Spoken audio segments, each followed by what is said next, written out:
સુરતમાં અખિલ ભારતીય કોળી સમાજની મહત્વપૂર્ણ બેઠક એબીપી અસ્મિતા સાથેની વાતચીતમાં કુંવરજી બાવળિયાએ મોટું નિવેદન આપ્યું।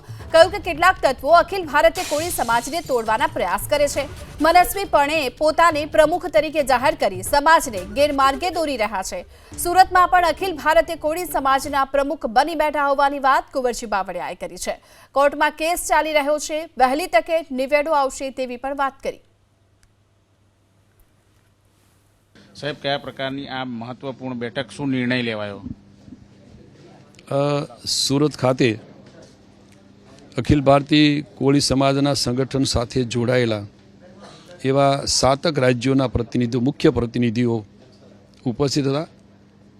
ગુજરાતના વિવિધ જિલ્લાઓમાંથી પણ 12 જિલ્લાઓમાંથી આ સંગઠન સાથે ઉપરાંત સમાજના શ્રેષ્ઠીઓ કે જે સમાજની સાથે વર્ષોથી આ જોડાયા, વિવિધ સેવાકીય પ્રવૃત્તિઓમાં જોડાયેલા એવા આગેવાનોની ઉપસ્થિતિમાં બેઠક મળેલી।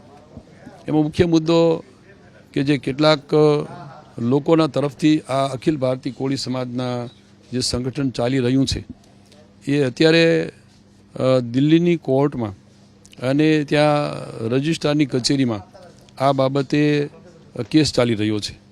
અગાઉ જે ચૂંટણી થઈ છે એ આ અખિલ ભારતીય કોળી સમાજના બંધારણને એની વિરુદ્ધમાં, એની જોગવાઈની વિરુદ્ધમાં આ એ ચૂંટણી થયેલી અને એવા લોકો આ સંગઠનને તોડવાનો પ્રયાસ જે કરી રહ્યા છે એની પણ ચોખવટથી અમારા અહીંયા એડવોકેટ દિલ્હીના પણ હાજર હતા અને એની ઉપસ્થિતિમાં આ બધી ચર્ચાઓ અને ચોખવટ થઈ।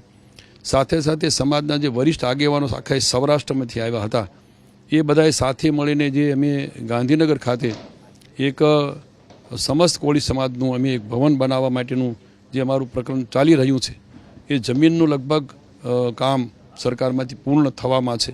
એ અંગેની પણ બધાએ કઈ રીતે એ આર્થિક જોગવાઈઓ કરવી એની પણ ચિંતન કર્યું।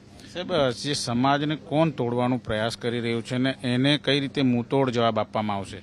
તો કેટલાક લોકો જે ખાસ કરીને સિમલામાં કોઈને એક નિયુક્ત કરી દીધા અધ્યક્ષ તરીકે, બીજાને અહીંયા ખાસ કરીને સુરતમાંથી એક અધ્યક્ષ તરીકે નિયુક્ત કરી દીધા છે અને એવા લોકો કે જે આ અખિલ ભારતીય કોળી સમાજના બંધારણની વિરુદ્ધમાં આ નિયુક્તિઓ થઈ ગઈ છે અને એ આજે સમાજને તોડવાના પ્રયાસ કરી રહ્યા છે અથવા તો સંગઠનને તોડવાના પ્રયાસ કરી રહ્યા છે।